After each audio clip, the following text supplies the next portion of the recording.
Hello. I am Lady Renae Thomas James, and welcome back to the Vineyard of Wellness, the journey of being mentally, spiritually, emotionally healthy and well.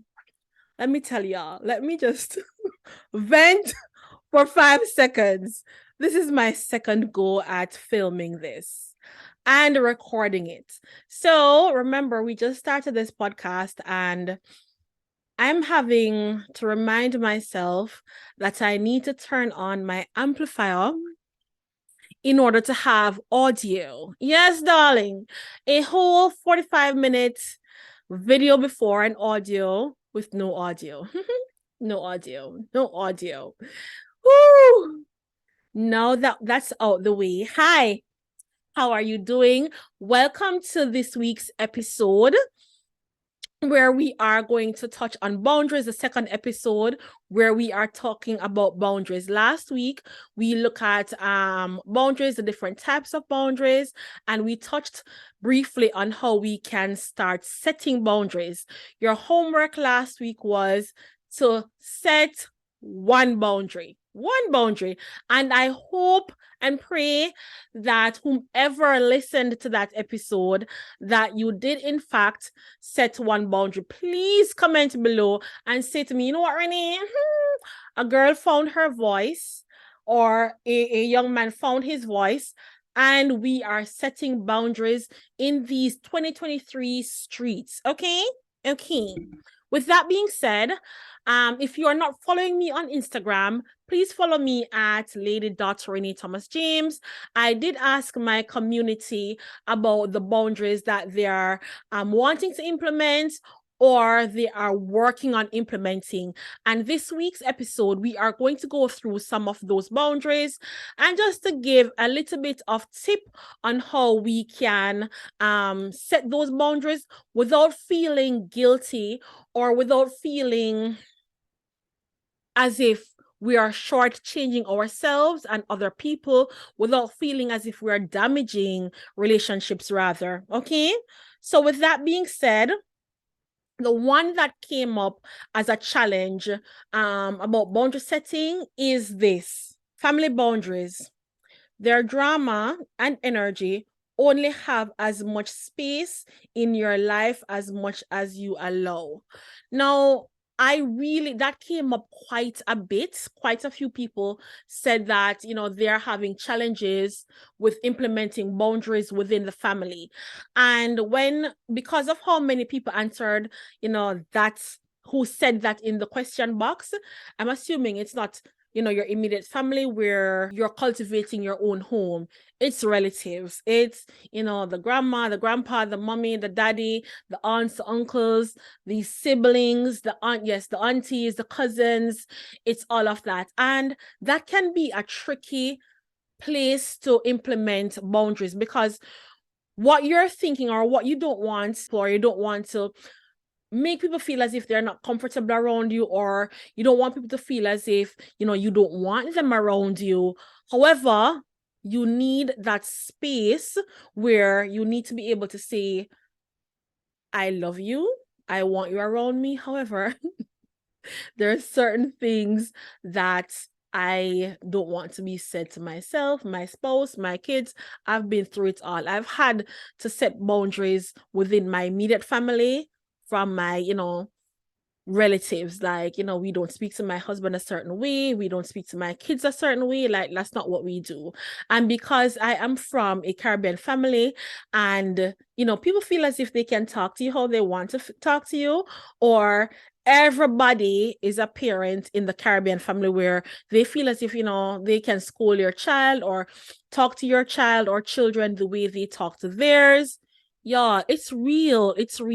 So I understand, setting boundaries with relatives. I get it. And what I will say, in order to set healthy boundaries in your family or with relatives, you're going to have that tough conversation that nobody wants to have. We're going to have that tough conversation that nobody wants to have. And I get it. If it's boundaries, towards your husband or your spouse rather, or your children, your partner, yourself, we're going to have to find that voice to say, you know what, I might not like that. Or, you know what, can we approach this differently? I'm going to give you an example, a real quick example about myself and another cousin. I was staying at my cousin's place for a short space of time between transitions, moving transitions. Now, coming from Jamaica, we tend to shower daily, twice per day, up to twice per day. And if Jamaica is, hot, we can go 3 times per day, for showering. So I coming to Canada, I still shower twice per day. I still do. Like, it's my thing. It's where I get, mentally replenished. Like, it's my escape. I love to take my showers. So I take showers. So when I went to stay with her, helping her with the kids, I would do a nighttime routine. It's a shower, it's a little bit of pampering, going to your bed. And that's just, for me, that has always been able to create that healthy mindset or that healthy mental relaxation going to bed. That nighttime routine for me has always been important, and I implement it in my household. Now, when of course I was helping her with the kids, doing that nighttime routine, that shower before bed, pamper routine, and then bedtime, right? She did not like that. She didn't see it necessary for kids to shower daily or for people to shower daily. And she spoke to me about it. She's like, you know what, Renae, I get how you feel or how you feel, you think, we should be showering daily. I just don't think it's necessary. And, it's stripping the natural oils from my children's skin. And I would prefer if you didn't do so. Now, for me, in my head, immediately I thought, okay, if it's stripping the natural oils from the skin, you replace it with a body oil, lotion, or body butter. However, this is not my household, not my kids. So what I had to do then was, you know what? Okay, your kids, your house, your rules, your boundaries. I stopped. I'm like, let me know when you want that help. If you want me to give them a shower, whichever day, if it's every other day, every 2-3 days, let me know. I had to abide by her rules, her regulations, her boundaries. That's not what she wants. She communicated that to me in a way where it wasn't insulting, even if I agreed with it or not, right? So with your family, you're going to have to work on how you tell them how to treat you and your space, your home, your own family. That can be challenging, but that's a conversation that needs to be had, because then the more you don't do that, it's the more people feel as if you're okay with what they're doing.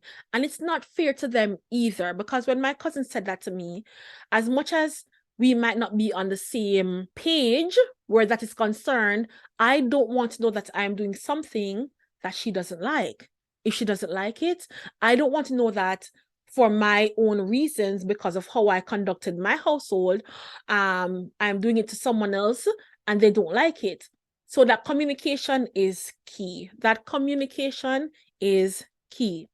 Another challenge that came up was boundaries with my children and their constant need and wants.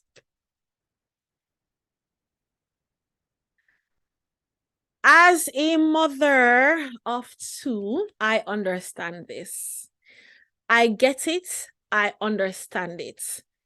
And I will tell you the same thing my mom told me when I was 21, just had SNF. She's going to be 21 tomorrow, by the way. I was 21, just had SNF, and I'm sorry, I just realized something. She's now half my age. I'm 42, she's 21. So we're now at that halfway age mark. Interesting. I'm sorry. That was a quick thought. I just remembered, like, she's 21 tomorrow. I'm 42, so she's now half my age. Okay. Come back, Renae. I'll say this. My mom said to me when I brought home that baby, and it was just all about the baby, and I was not as focused on myself. I wouldn't even say as much, I would say at all. I wasn't thinking about me. It was just the baby, the baby, the baby. And my mom said to me, Renae, I know, you're doing a good job. You're doing an amazing job. And I know you think you're doing, so good where you're just focusing on the baby and not focusing on yourself. But remember this, the baby is coming and you are going. Never forget those words. The baby is coming and you're going, meaning the baby is getting older, yes, and gaining strength. You're getting older and losing strength. you're, you're getting older and losing strength. Like that, these kids deplete you. Kids pull and draw and suck from you, meaning just kids have the ability to drain you. And she said to me, you're going to have to figure out how to pour into you before you can pour into the baby. And it's the same thing when you're cultivating a family, a household. You're going to have to figure out how to pour into you first before you can pour into your family. And that boundary for me was set pretty early because I had my first child while I was still home. My mother saw something that could potentially be damaging to my mental health, mental and emotional health, and then said something. I respect that to this day, what she said. With that being said, coming forward today, if you're having issues telling, or challenges rather, I don't like to say issues, challenges rather, with saying, no, or with your kids constantly pulling from you and their wants and their needs, you're going to have to figure out, how do I give them their needs and figure out which want I'm going to provide for them? Because I believe, and this is just my belief, kids who get everything they want, they become entitled. Not privileged, because I do believe that, if I've lived a life with lack of privilege, I can provide privilege for my kids. And I think in some ways we all have some sort of privilege, right? For the most part, not everybody, but for the most of us, we have some sort of privilege. So not privilege, but entitlement. Entitlement is when, you cross over when they're able to get everything they want and having to work for nothing. So then now you get an 11-year-old, 13-year-old, 15-year-old that is entitled, and now you can't say no. So you want to set those boundaries from early. Now, if those boundaries are not set early and now they're teens and, the potential is there to be entitled, that is where you're going to have to sit and talk to that child.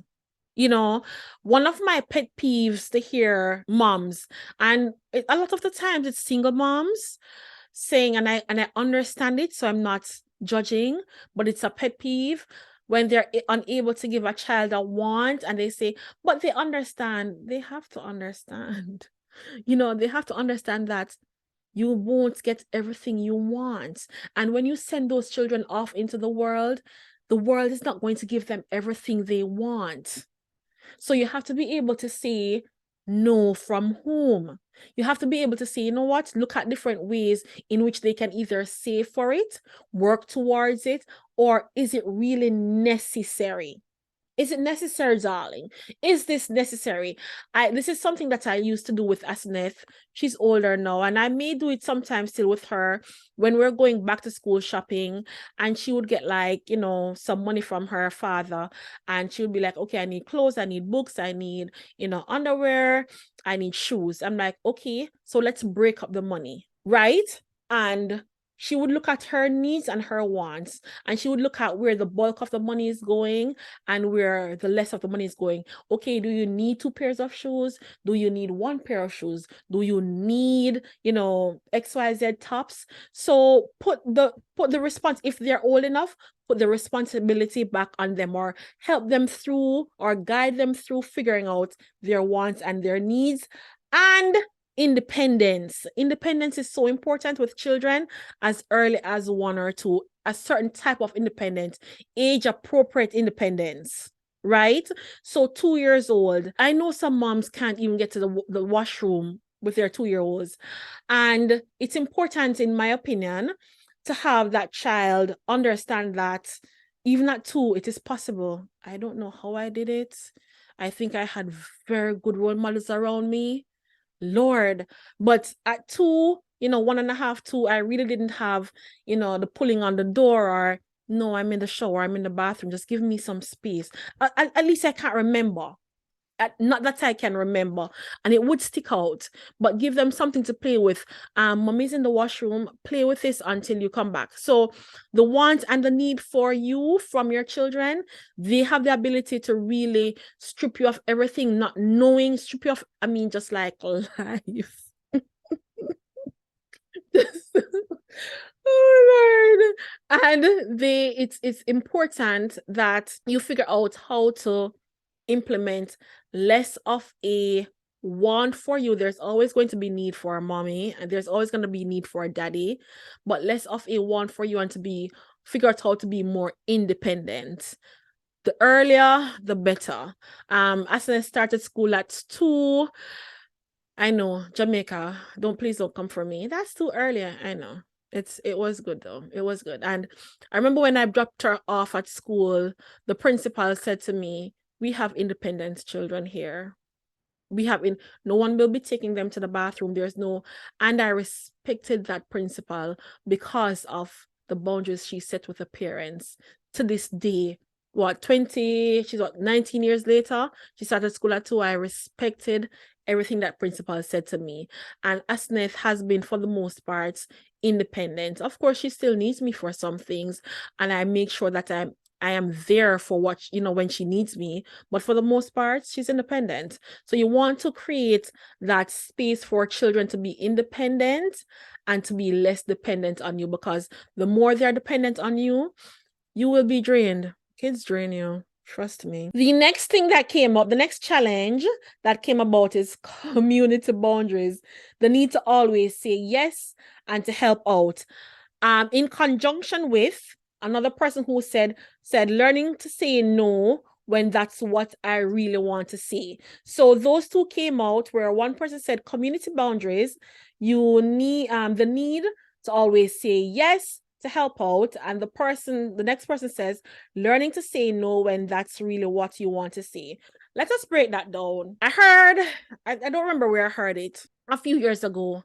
Every time you say yes to something or someone else, you're saying no to yourself. Let that sink. Every time you say yes to something or someone else, you are saying no to yourself. Now, I do believe there can be a healthy harmony in saying yes and no. However, if you're going to be depleting yourself to always be functioning in the community, at church, at work, even in the household, there's always, with relatives, with family functions, if you're always saying yes and you're that go-to person, it means you're saying no to yourself.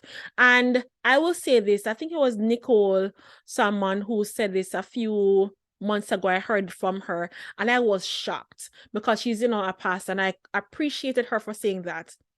Let's normalize saying no to some church stuff.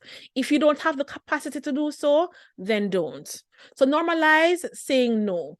It's not to say that you're going to say no all the time. It's to say you're going to look at your capacity to function in that yes. If you don't have the capacity to function in that yes, and that yes is going to strip you away from just like mental ease and functioning in your home, being your best self for yourself and your family, your kids, your spouse, who you are.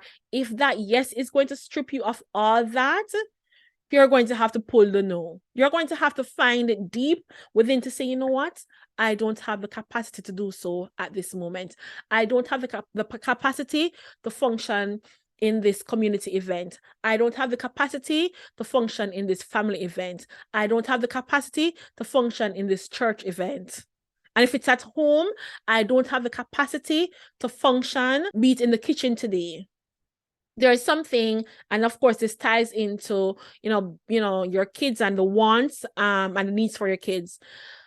I was sick a few days ago. I was sick. I was out of commission and sick. When Joshua came home, he's 13. He came home, I was just sneezing.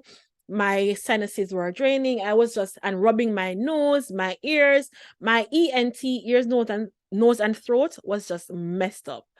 And he came and he heard me. He's like, are you okay? I'm like, not really. I'm like, not really. He's like, did you take medicine already? Some medication already? I'm like, no. He's like, okay, so you're gonna have to take some medication. I took some medication and I head upstairs to take a shower because that always, again, makes me feel better. And I said to him, I'm gonna take a shower and I'm assuming I may need to lie down. I won't be cooking tonight. And I told him leftovers were there. And he's like, it's okay. I have options. I have lots of options. And I'm like, it must be nice. So you want to encourage the people around you to be somewhat independent of you because you don't want to be the only one that people that are pulling on. You understand what I'm saying? You don't want to do that. You want to encourage them to be independent.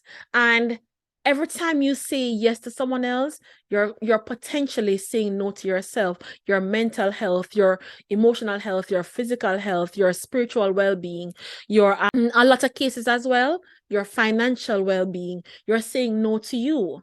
And you want to see how that affects you. Is that setting you up for to be a successful individual, a successful being, a successful functioning person? You understand me? And I understand people who need, my mom is one of them, people who have that need to say yes. I understand, because then the fear is, what will they think? How will they see me? How will they look at me? You know what? That next time they need someone else, you might not be the first to go to person, and that is okay. You might not be, the person, okay, let me ask her because she's going to say yes. You might not be that person. And if you say no enough, you might be the last person on the list, and that's okay. It's okay. When you are the first person on the list, I believe sometimes that creates an unhealthy environment with all the functions that you have to do, and you being present and not being able to do the things that fuels you. So you want to think about, what is it that fuels me, and how is saying yes to everything else not fueling me as a healthy individual? That's important. That's important. People will drain you, all these community church events and family events, they have the ability to drain you.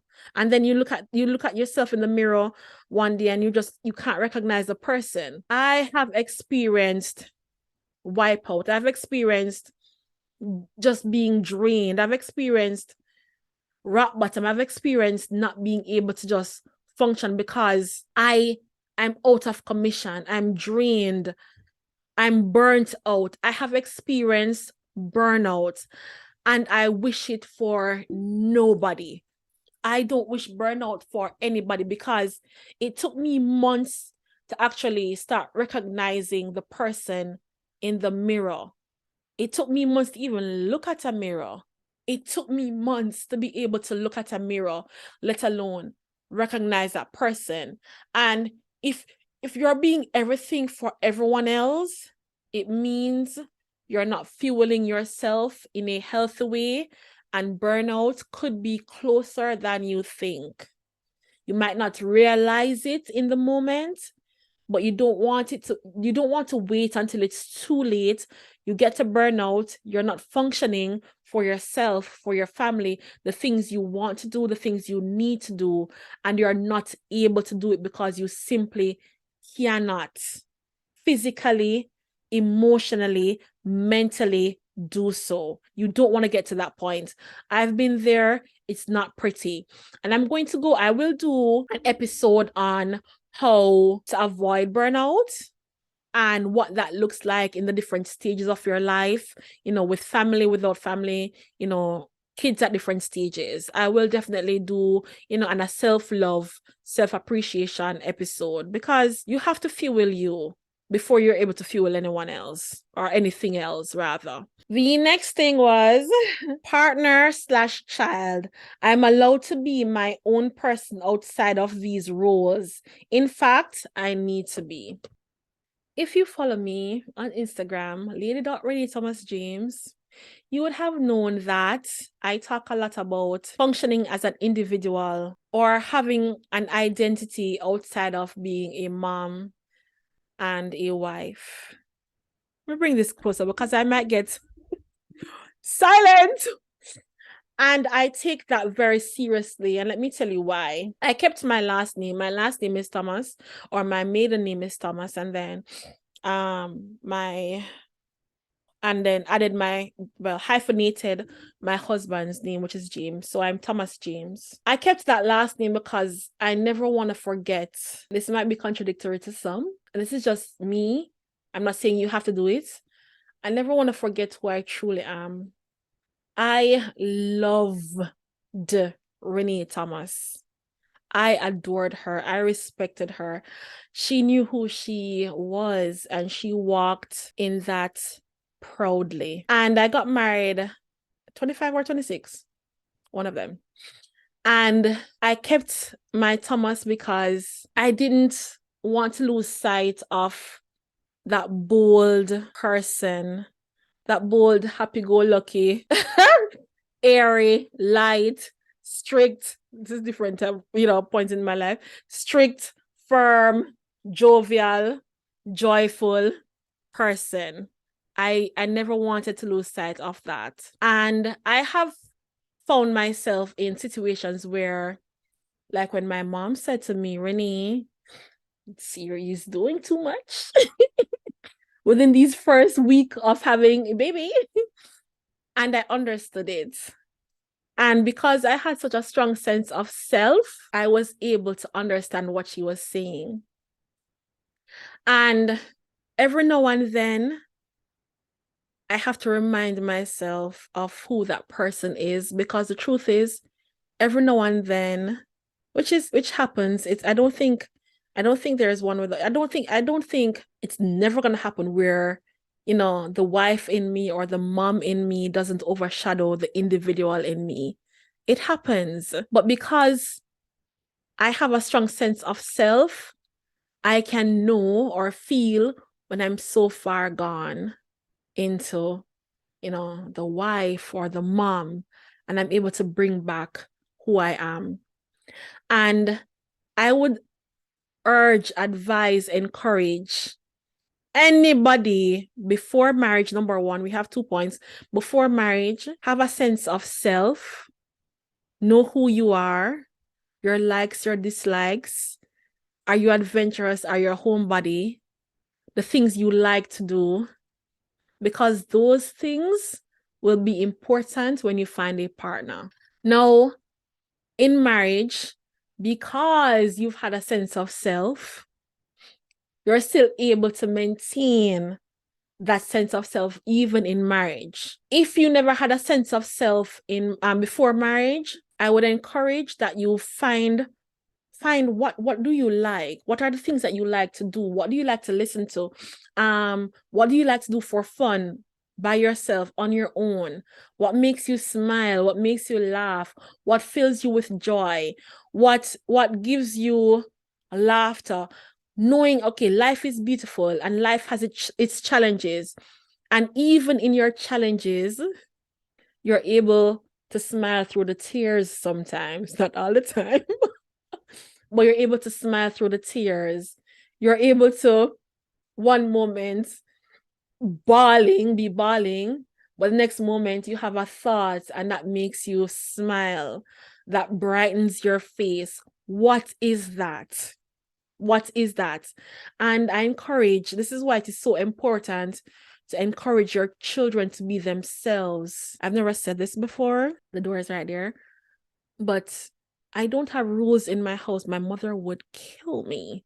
I don't have rules in my house. There's no rule here.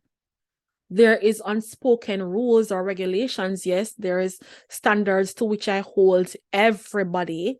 But rules, what? You know why? And this is why I don't have rules in my house. I broke every one of them when I was a child or a teenager. Every one of them. And my kids will tell you. My kids will probably be the one to implement rules before I do, because I've broken so many rules growing up. And what I encourage is respect for people, respect for your parents, respect for boundaries. And I do that because I want, and it doesn't mean that you have to do that for your household. Your household needs rules, then your household needs rules. Like, but I do that because I want to see my kids be themselves so that when they get to adulthood and the world is just wanting to rip them apart, they know who they are as individuals. And for women in particular, when as wives or as moms, we wear many hats. We're the nurse, we're the doctor, we're the counselor, we're the person who motivates, we're the person who schools, right? We're the person who nurtures, we're the person who provides, be it a safe space to just have, healthy conversations, right? As wives, we wear multiple hats as well. So when you're everything to everyone else, who are you for yourself and to yourself? And I believe that, which is also why I started this podcast, seeking and finding a healthy individual self is vital to a person's well-being, joy, and happiness. And when I say joy and happiness, I don't mean you're going to always be gleeful. I mean, even in your moments of sadness and your moments of, grief, your down moments, you'll be able to find a smile. You'll be able to find a smirk. You'll be able to know that, you know what? Life will kick you down, but you won't stay down. And it's the same as finding that healthy balance of who I am as an individual, who I am as a wife, who I am as a mother. And it's important to find that harmony, not necessarily balance, but harmony, because you are going to have to pull from who you are as an individual to provide a healthy space for who you are as a wife, who you are as a mom, who you are as a friend, who you are as an aunt, who you are as a cousin, friendship cousin, who you are as a confidant, who you are as a business person, who you are as a co-worker, who you are as an employee, who you are as an employer. All those hats, you're going to have to pull from you, the individual, for that. So it is vital, it's important for you to maintain individuality. If you need me to expound on that some more, just being your individual self, please leave a comment below. I'll be more than happy to expand on that. There's this other one that says, my full-time career, trying to quit and working the hours I'm paid for, no more extra. And I think quitting, is the correct me if I'm wrong in the comments. I prefer to say, working the hours that you're getting paid for. And I think quiet quitting is the same thing. I think that's how they term quiet quitting, working for the hours that you're allotted for. Now, it is important to remember that corporates, if they can, they will strip you of everything you have. Strip you away from your family, strip you away from friends, strip you away from everything external to your 9 to 5 in order to build that company. That's what they're supposed to do. That's okay. That's okay. And I strongly believe that that's okay. I believe that it is in your best interest to set those boundaries. Let's talk about that. You go to work, you're getting paid for 8 hours. I like a structured day at work. If your day is not so structured, you're going to have to figure out how I'm able to maintain sanity while still functioning in this job. How I answer, my capacity to answer certain emails, how I answer those emails. If someone needs help on their projects, is it within my scope of work to do? If it's not, and I'm able to, and I want to do it, and I'm able to do so, then I may. And it's even nice to, say no sometimes to those things, even though you want to. It's nice to say no because people will keep coming back to you because you said yes once and twice, 3 times, 10 times, 12 times over, and your work is on the back burner. It's also important to understand that you get 24 hours in a day. Split that 24 hours 3 ways. You're at work 8 hours, sometimes 8.5 hours. You're sleeping maybe 8 hours, hopefully 7 to 8 hours. So it means you have about, 6.5, 7 hours. You're traveling to work, maybe 1 hour each way, maybe, depending on where you live. So that's 2 hours away from the 6 hours left. You're left with about 4 hours, 4.5 hours. These 4 hours, 4.5 hours, you have to divide between yourself, the individual, your spouse, which needs you, your children, who needs you. Does this sound like a healthy harmony to you? So with that being said, when you look at it from that perspective, you give corporate what corporate needs. You're paying me for 8 hours. I do your 8-hour job. Sir, ma'am, goodbye. You try to have a healthy relationship, functioning work relationship in your office and the people around you. And even if it's saying no to the work that is not within your portfolio, find a way to say, you know what, I'm not able to do that today. I mean, you know the culture of your job and your establishment.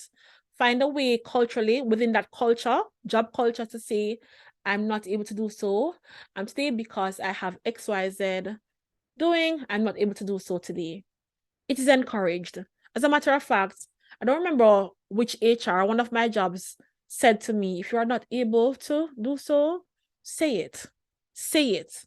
It doesn't fall within your work portfolio, and that's someone else's portfolio. You're helping someone else with their portfolio while saying no to yours. Are we wanting to think about that for a second? You're going to need to say yes to you first, even on the job.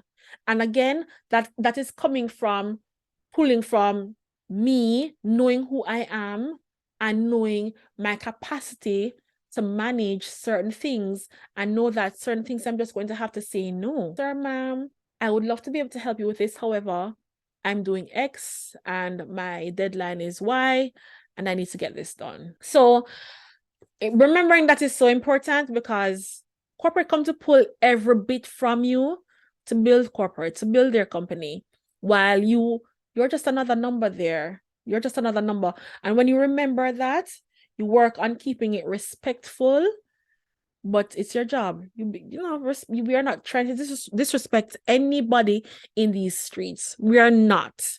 Keep it respectful. Keep it within your job portfolio. If you're able to and you have the capacity to help otherwise, then fine. However, if not, you're going to have to say so kindly, respectfully, within the culture of the job. The last one I'm going to touch on that came through is boundaries with people always trying to be in my personal space. Boundaries with people always trying to be in my personal space. And I'm going to assume that this means her home. Now, if it's your bubble, it's either your personal bubble or your personal space, like, your home. If it's your personal bubble, step off. Yeah, we're a little bit too close if it's your bubble. But if it's within your home, let's have a chat, shall we? Let's have a short chat. Let us normalize encouraging people how to treat our homes. I was home and I said this, I think I said it in previous podcast, where I was home and, at my mom's house, and somebody came to the house, wanted to come inside. It's about 7:30. I'm like, mother, 7:30? 7:30? I'm like, mommy, we can't let in nobody before 9. If you're Jamaican, you caught that fully. But I said to her, we can't let in anybody in the house before 9. And they kept looking for the key. And I was like, there's just no boundaries here. Like, sir, ma'am, if I have to leave the door closed, leave the door closed. If I have to open the door, come back. Can you come back around 9, please? I'm a little bit busy. Or if it's people who show up unannounced, you're going to have to communicate to them that, you know what, I am not dressed for the day, or I was not even in good functioning mode. Can you just let me know when you're coming? And because I may not be prepared for a visit from anybody, be it friend, family, or foe. I may not be prepared to be visiting with anybody. You may not be you might be sick, you might be unwell, you might just want to be by yourself. Whatever the reason is, it's your reason. You're going to have to communicate this to people. And I find that when we're saying yes to everyone else and no to ourselves, this is when not as happy with who we are, who we could be, because we're busy saying yes everywhere else. And this is where we don't take the time, or we don't get the time to figure out, okay, who am I in this season? Who am I at 42-year-old Renae? Who am I, as a mom of a 21-year-old tomorrow? And a 13-year-old.